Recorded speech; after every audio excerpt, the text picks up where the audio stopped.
स्वागत है आपका एक बार फिर से आपके अपने चैनल स्टडी विद मोटिवेशन में। तो इस वीडियो में बात करने वाले हैं आज के प्रमुख समाचार की सुर्खियों के बारे में, जो कि आपके विद्यार्थी जीवन से संबंधित हैं। तो आज की न्यूज़पेपर में उत्तर प्रदेश शिक्षा सेवा चयन आयोग से संबंधित जो खबरें थी वो न्यूज़ में छाई रहीं। तो उत्तर प्रदेश शिक्षा सेवा चयन आयोग की नियमावली जारी। शिक्षक भर्ती में 90% नंबर लिखित परीक्षा से और 10% इंटरव्यू से। अध्यापक व अनुदेशकों की जो लिखित परीक्षा कहाँ पर होगी, इन सब में इसके बारे में बात करेंगे। हाई कोर्ट ने क्या आदेश दिया है बीएड डिग्री धारकों के लिए, तो सारी न्यूज़ को हम कवर करेंगे। तो पहली न्यूज़ है आपकी शिक्षक भर्ती में 90% लिखित परीक्षा 10% इंटरव्यू के। तो यहाँ पर आप देख सकते हो कि शिक्षकों की भर्ती में अब 90% अंक को लिखित परीक्षा होगी और इंटरव्यू के लिए 10% अंक निर्धारित किए गए हैं। यह व्यवस्था उच्च माध्यमिक और प्राथमिक और सहायता प्राप्त अल्पसंख्यक के संस्थानों में शिक्षकों और अनुदेशकों की भर्ती में लागू होगी, तकनीकी संस्थानों में लागू नहीं होगी। प्रदेश में शिक्षकों की भर्ती के लिए गठित उत्तर प्रदेश शिक्षा सेवा चयन आयोग की अधिसूचना बुधवार को जारी कर दी गई है। तो कल ही अधिसूचना जारी कर दी गई है। इसके अनुसार लिखित परीक्षा 2 घंटे की वस्तुनिष्ठ आधार पर होगी और जहां साक्षात्कार नहीं होगा वहां लिखित परीक्षा के पूरे नंबर जोड़े जाएंगे। तो लिखित परीक्षा के आधार पर ही आपका सिलेक्शन होगा। पूर्णांक निर्धारण आयोग करेगा। अधिसूचना में आयोग के अध्यक्ष सदस्यों का चयन, अधिकारियों की योग्यता और शिक्षकों की भर्ती के लिए आयोजित होने वाली परीक्षा व इंटरव्यू के बारे में विस्तृत जानकारी दी गई है। उसके बाद दूसरी न्यूज़ है आपकी अध्यापक व अनुदेशकों की जो लिखित परीक्षा होगी वह जिले मुख्यालयों पर ही होगी। तो यहाँ पर आप देख सकते हो कि उत्तर प्रदेश में शिक्षकों की भर्ती के लिए गठित उत्तर प्रदेश शिक्षा सेवा चयन आयोग की अधिसूचना के अनुसार आयोग विभिन्न स्तर पर शिक्षकों की भर्ती के लिए आवेदन लेगा। अध्यापक व अनुदेशकों की भर्ती के लिए लिखित परीक्षा का आयोजन किया जाएगा। तो यहाँ पर अब अनुदेशक और शिक्षकों के लिए लिखित परीक्षा का आयोजन किया जाएगा। लिखित परीक्षा जिला मुख्यालयों पर ही आयोजित की जाएगी। बेसिक विद्यालयों के शिक्षकों के चयन के लिखित परीक्षा व शैक्षिक गुणांक की वर्तमान व्यवस्था में बदलाव हो सकता है। अब इसका चयन या तो सीधे लिखित परीक्षा या लिखित परीक्षा व इंटरव्यू के आधार पर होगा। वहीं यूजी पीजी कॉलेजों के प्रचार पद के लिए चयन लिखित परीक्षा व एपीआई के आधार पर होगा। लिखित परीक्षा में पास अभ्यर्थियों से ही रिक्तियों के सापेक्ष 3 से 5 गुना लोगों को बुलाया जाएगा। मालूम हो कि अभी तक अलग अलग स्तर के शिक्षण संस्थानों में भर्ती की प्रक्रिया अलग अलग थी।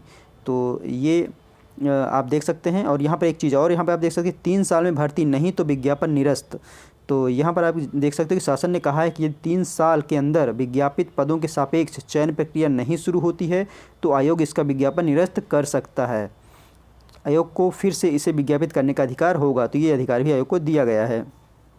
अब बात कर लेते हैं कि दूसरे राज्यों की एजेंसियां करेंगी उत्तर पुस्तिकाओं का मूल्यांकन। तो यहाँ पर दूसरे राज्यों की जो एजेंसियां हैं उनको मौका दिया गया है कि वो अब मूल्यांकन करेंगी। तो नए शिक्षा सेवा चयन आयोग की नियमावली में की गई व्यवस्था। तो नए शिक्षा सेवा चयन आयोग के गठन के बाद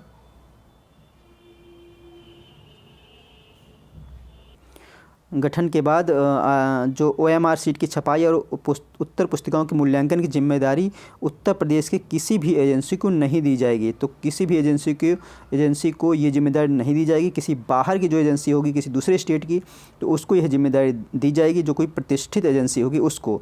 तो नियमावली 2023 में इस व्यवस्था को शामिल किया गया है।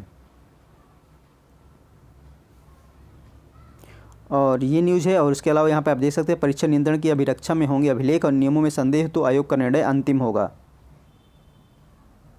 उसके बाद अगली न्यूज़ है हाईकोर्ट ने NCTE के पत्र के संदर्भ में सरकार को दिए निर्देश। और क्या निर्देश दिए गए हैं कि प्राथमिक अध्यापक भर्ती में बीएड पर निर्णय ले सरकार। तो प्राथमिक अध्यापक की भर्ती में जो बीएड पर निर्णय लेना है वो सरकार को लेना है।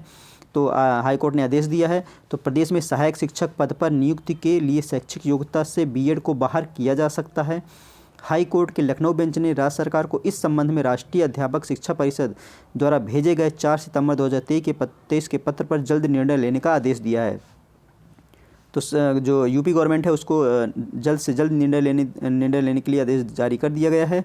तो उक्त पत्र में जो NCTE ने सभी राज्य सरकारों को सर्वोच्च न्यायालय के देवेश शर्मा मामले के लिए दिए निर्णय के आलोक में कार्यवाही करने का निर्देश दिया है। देवेश शर्मा मामले में शीर्ष अदालत ने NCTE में उस अधिसूचना को शिक्षा के अधिकार कानून के विपरीत करार दिया था, जिसके तहत बीएड को सहायक शिक्षक की शैक्षिक योग्यता में शामिल किया गया था।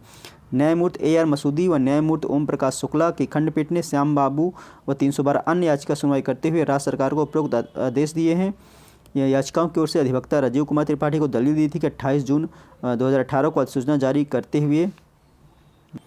और यहाँ पर आप देख सकते हो कि सर्वोच्च न्यायालय ने भी राज्य सरकार राजस्थान उच्च न्यायालय के फैसले को बरकरार रखा। वर्तमान में मामले में याचिकाओं को 28 जून 2018 का अधिसूचना में क्रम में बीएड को शामिल करने संबंधी बदलावों को समाप्त करने व सहायक शिक्षक भर्ती 2019 के परिणाम व पुनरीक्षण की मांग की थी। हालांकि न्यायालय ने आदेश में कहा कि हमारे सामने यह मामला नहीं है कि सरकार ने 2023 के एनसीटी के पत्र के अनुवापन में कार्रवाई करने से इंकार कर दिया, तो लिहाजा सभी नियमों को वैधता को चुनौती देने का औचित्य नहीं है।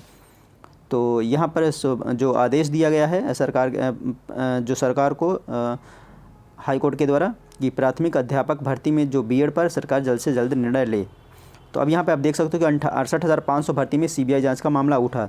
तो परिषदीय जो प्राथमिक स्कूलों में 68,500 सहायक अध्यापकों की भर्ती में हुई गड़बड़ी की सीबीआई जांच का जिन्न 5 साल बाद बोतल से फिर निकल आया है। तो ये सारी न्यूज़ थी। तो आज के समाचार पत्रों पर ये जो महत्वपूर्ण समाचार जो कि आपके विद्यार्थी जीवन संबंधित थे, तो उस बारे में बात हुई। तो अगर वीडियो आपको पसंद आया होगा दोस्तों तो लाइक करिएगा और चैनल को सब्सक्राइब करना ना भूलिएगा, क्योंकि जो भी लेटेस्ट अपडेट होगी वो आपको इस चैनल के माध्यम से मिलती रहेगी। तो चलिए दोस्तों, मिलते हैं आपसे नेक्स्ट वीडियो में। जय हिंद।